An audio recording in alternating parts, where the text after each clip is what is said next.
In his cell, P. Diddy cries every day, barely eats, has lost over 22 pounds, and spends most nights awake staring at the ceiling.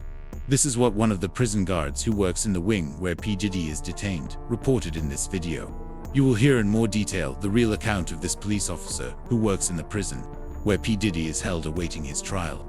From the moment he walked through the jail gate to his daily struggle with regret and despair. This is a story that will shock you. And if you like stories like this, subscribe to the channel to receive stories like this daily. The jailer's report begins as I will never forget the day he arrived here. It was a gray morning, the kind of weather that leaves the environment feeling heavy. Everyone on the security team already knew who was coming. Diddy, the guy who had everything, fame, money, power. And now he was about to face a completely opposite reality. I confess I was curious to see how he would react when he got out of the van. He was handcuffed like any other prisoner. There were no camera flashes, no fans screaming for him. Just the sound of the gates closing and the awkward silence of someone who is about to be forgotten. He was dressed in the clothes that all inmates receive upon arrival. And suddenly, the legend seemed like just another ordinary man. But the look in his eyes, that look I won't forget. It was as if he still couldn't believe this was happening. He wasn't the same Diddy you saw in magazines or on TV. He seemed smaller, as if the weight of everything that had happened in the last few months had diminished his size. He didn't complain. He didn't scream. He didn't try to resist. He just walked to the processing room with slow steps, his head a little lowered, as if trying to maintain his dignity, but already knowing that she was out there, along with the world he knew.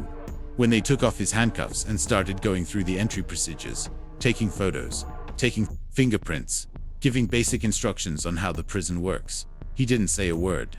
He just nodded or responded in monosyllables. It was as if he was present in body, but his mind was elsewhere, trying to process what had just happened. When he was taken to his cell, the hallway was silent, but the other inmates watched from behind bars. Some shouted provocations, as they always do with newcomers, but many just looked, trying to understand how seemed invincible had ended up there. Diddy kept his head up as he walked, but I noticed that each step felt heavier than the last. That first night I was on duty and walked past the hallway where he was a few times. He didn't lie down on the bed. He remained sitting with his elbows resting on his knees and his head bowed. Sometimes he looked at the cell's small window, as if searching for something outside. Perhaps freedom, perhaps answers. I don't know what was going on in his head, but what became clear to me was that he was no longer the man the world knew there. At that moment, he was just another person, just like anyone else who passes by here. The first night is always difficult for any prisoner, but with him it felt different. He wasn't just someone dealing with prison.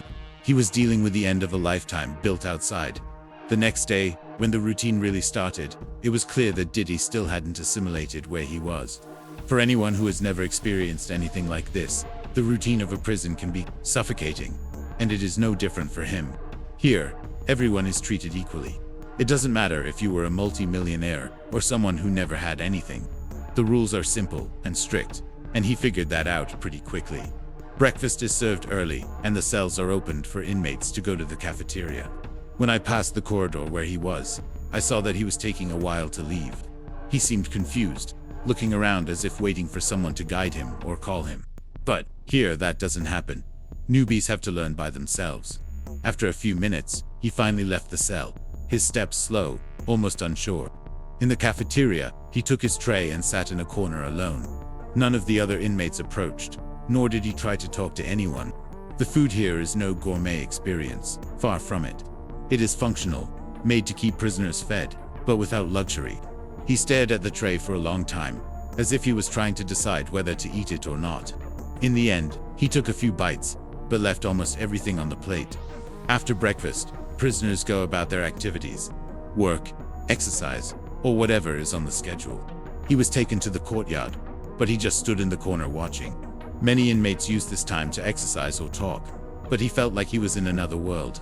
He crossed his arms and stared at the ground, sometimes at the high walls surrounding the courtyard. He seemed more interested in counting the bricks in the wall than in interacting with anyone. The biggest shock for him was probably the lack of privacy. Cameras are everywhere and guards are always alert. There is no space for private moments. Even conversations with the family are monitored. At the end of the day, he returned to his cell and remained silent. I heard some inmates commenting, "He won't last long like this. This place will break him." That routine was just the beginning. But you could see that he wasn't prepared for the life that lay ahead. The posture of someone who dominated the world did not suit the man who was now fighting to survive another day. Over the next few weeks, it became clear that Diddy was falling apart emotionally. The initial shock of being in prison gave way to something even deeper, quiet despair. I saw it every time I passed his hallway. He would spend hours sitting in bed with his shoulders slumped, looking at the floor, as if he was trying to find answers that didn't exist. One day, I heard from another guard that Diddy had cried alone in his cell at night. Here, this is not something that other inmates tend to respect. Any sign of weakness becomes a reason for provocation, or worse, a target. But he didn't even try to hide it. He was emotionally exhausted. Sometimes you could hear low sobs coming from his cell. It was a sound that was uncomfortable, not because it was loud, but because it was filled with something that seemed unbearable even to those who were just listening.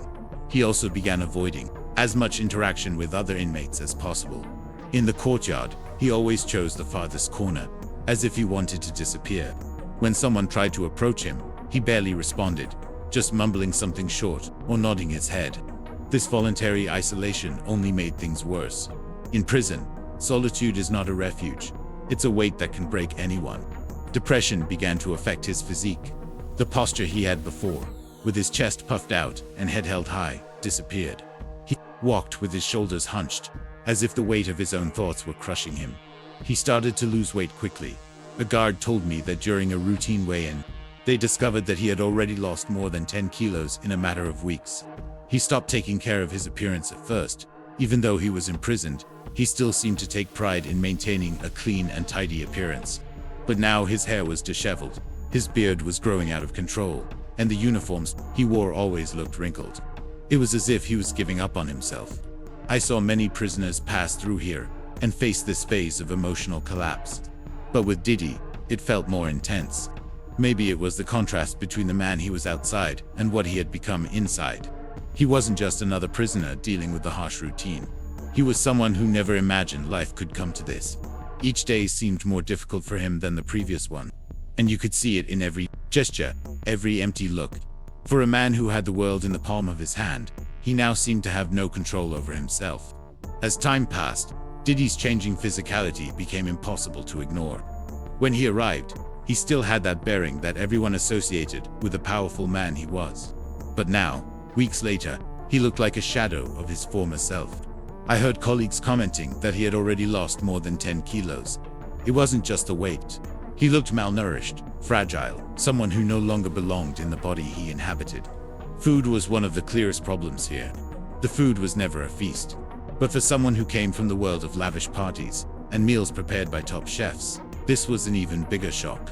For the first few weeks, he barely touched his food.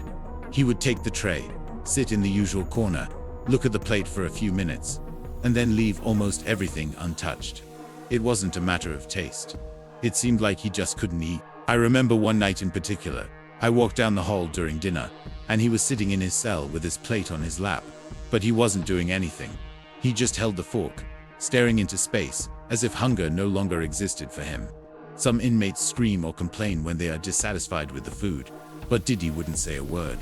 It was a silence that said more than any scream. Over time, the weight loss began to affect his health. He moved slowly, as if each step was an effort. During work hours or in the yard, he always seemed exhausted, as if his body was begging for something he didn't want or couldn't give. Even his uniform started to feel too big, hanging off his body as if it were made for someone else. I remember talking to one of the prison doctors who commented that Diddy was at the limit of what he could handle without intervention. If he keeps this up, he'll end up in a medical ward soon, is what he told me. And to be honest, it wasn't hard to believe he was clearly sick. But it looked like he didn't have the energy to even care. The other prisoners noticed. Some made mocking comments, saying he was withering away, or that he wasn't that tough. Others just looked on from afar, not knowing how to react. Deep down, most people here understand what it's like to lose control of your life. But in his case, everything seemed amplified. The food here doesn't change. It's the same for everyone. But the way he was dealing with it was, or rather, not dealing with it, was a direct reflection of what was going on inside him. It wasn't just the body that was deteriorating. It was the mind, the soul. It was like watching a free fall, slow but inevitable.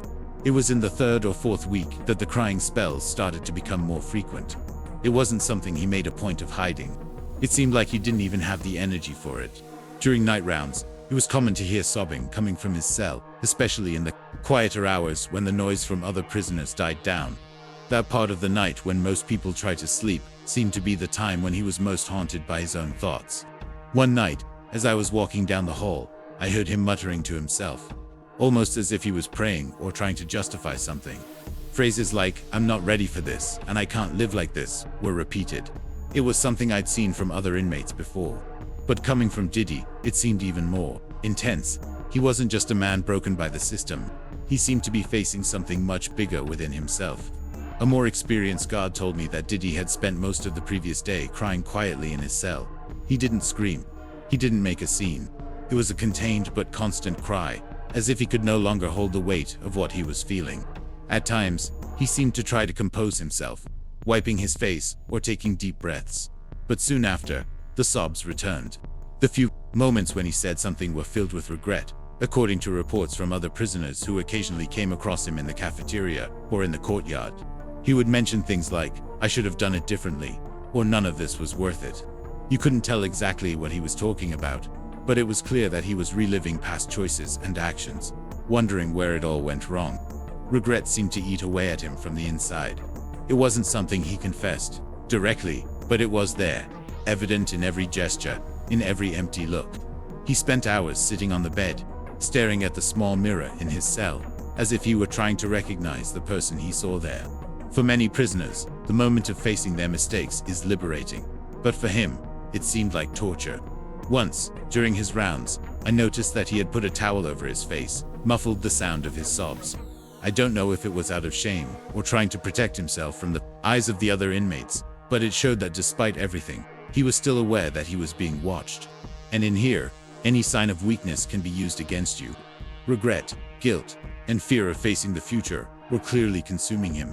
He was a man who was used to controlling everything around him, but now he was completely vulnerable, with no control over what came next. It was painful to watch, even for those who have seen many other prisoners go through similar crises. If there's something that weighs more than the bars or cold walls of a cell, it's the silence of those you expected to be by your side. For Diddy, this became evident over time. When he arrived, many of us imagined that the line of visitors would be endless. Friends, family, maybe even fans. But contrary to what everyone expected, almost no one showed up in the first week. He had 1 or 2 visitors. It looked like he still had some support outside, but they soon stopped. I remember seeing his name on the list of visitors for the day, waiting for someone who never arrived. He sat in the corner of the living room, fiddling with his hands, looking at the door, but often left before the time was up. It was as if every time no one showed up, it was another open wound. Diddy didn't get many letters either. Here, letters are one of the most important ways of keeping in touch with the outside world. But his box was almost always empty. On one of the rounds, I noticed that he kept some letters folded under his pillow, as if those few words were the only connection he still had with his old life. In the cafeteria and in the courtyard, you could see that he was beginning to internalize this abandonment.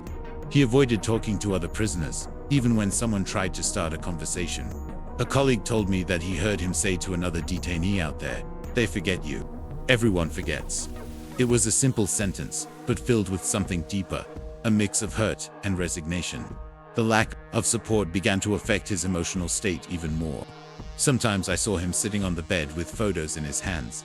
He couldn't see what they were exactly, but he looked at them with an expression that said it all. Longing, regret, and a sadness that couldn't be measured. I remember one night he asked to use the phone. Calls here are monitored, and I don't know who he tried to contact, but it didn't take long for him to hang up, visibly frustrated. Maybe they didn't answer. Maybe he felt it didn't make a difference. But after that, he returned to his cell, even more dejected. Isolation within prison is something everyone faces. But in his case, it seemed to be amplified by the absence of everything he thought he would have by his side. Diddy was no longer the man surrounded by friends, fame, and luxuries. He was just a prisoner, forgotten by almost everyone, except for the memories that seemed to haunt him every minute. The nights in prison are always long, but for Diddy, they seemed endless. He began to have obvious difficulties sleeping. During my nightly rounds, I would often see him sitting up in bed, with his knees bent and his arms wrapped around his legs, looking at the floor. It was as if he was trying to keep his head straight, but his mind wouldn't let him. The nightmares were a constant. Some inmates talk in their sleep, but in his case, it was muffled screams and heavy breathing that echoed through the hallway. He would often wake up scared, panting, with his face covered in sweat. When this happened, he would sit for a while, staring into space without lying down again. It seemed like he was afraid to sleep again, afraid of reliving whatever was haunting him. The impending trial was clearly the trigger for this growing anxiety. He knew that every day that passed brought him closer to the moment when everything would be decided. It was not uncommon to hear him mutter phrases like, "I'm not ready," or "they're going to destroy me," especially at night, when the silence of the prison made everything more intense. His tension was visible during the day, too. He was restless, constantly fidgeting with his hands or his uniform. Sometimes he would walk in circles inside the cell, stopping every now and then to look out the small window, as if he were trying to find a way out that didn't exist. This anxiety showed even in the most routine moments. He seemed suspicious, looking at the guards and other prisoners, as if he expected something terrible to happen at any moment. One of the most memorable moments was when he asked to speak to the prison chaplain. I don't know what he said exactly, but I heard he was on the verge of tears, saying he couldn't handle the weight of what was coming. It was as if he was trying to seek some kind of redemption, some spiritual comfort for what he knew was inevitable. The other day, while on patrol, I noticed he had a pile of papers on his bed. They were notes, perhaps some kind of letter or even a speech. He was preparing for the court. He kept rereading the papers, crumpling some, throwing them away, rewriting others. You could see that he was trying to control something, but the truth was that the control was no longer in his hands. The trial was just days away, and the anxiety seemed to consume him completely. Every step he took felt heavier, every look emptier. He was clearly on the verge of breaking down. And to be honest, I didn't know how he still managed to keep going. Today, Diddy is a completely different man than the one who first entered prison. The man who once carried an aura of power, self-confidence, and invincibility is now almost unrecognizable. The fall was so brutal that it's not difficult to imagine how he got to this state. In here, he's not a star, he's not a legend. He's just another prisoner, facing the weight of the consequences of his actions. Physically, he is irreparably damaged. The weight loss is even more evident now. The face that once graced magazine covers appears pale and sunken, with high cheekbones and sunken eyes, as if he were carrying the weight of the world within him. The prison uniform, which already looked loose, now looks like a size larger, hanging off his thin, fragile body. Mentally, he is on the verge of a breakdown. He speaks little, and when he does speak, the words are filled with despair. Comments like, "I don't know if I can do it anymore," or "this shouldn't have happened to me," became common. He avoids contact with other prisoners, as if isolation were his only form of defense. But this only seems to deepen his deterioration. The nights continue to be a torment. During my rounds, it is rare to see him sleeping. He spends hours sitting in the corner of the bed, staring at the floor or somewhere on the ceiling. Sometimes he holds photos, perhaps of people he misses or who he believes he has let down. He stares at them for long minutes, and when he finally sets the photos aside, he usually does so with an expression that mixes pain and regret. Diddy is now a man who lives tormented by judgment, but also by the weight of the decisions that led him to this point. Comments from other prisoners still happen, but he doesn't seem to hear them anymore. It's as if he's created an invisible wall around himself, trying to protect himself from what the world around him thinks, even though it's clear that his biggest enemy is inside his own mind. One of the most symbolic moments was seeing him during a rare moment in the courtyard. He was sitting alone, looking at the high walls surrounding the prison. His look wasn't that of someone looking for a physical way out, but someone trying to understand how it all went so far. He seemed lost, as if he was searching for answers to questions that may never be resolved. Diddy's current state raises a question that resonates with everyone who knows who he was and sees who he is now. A man who had everything, but is now reduced to someone struggling to find a reason to move on. It's impossible not to wonder if one day he will find peace inside or outside these walls.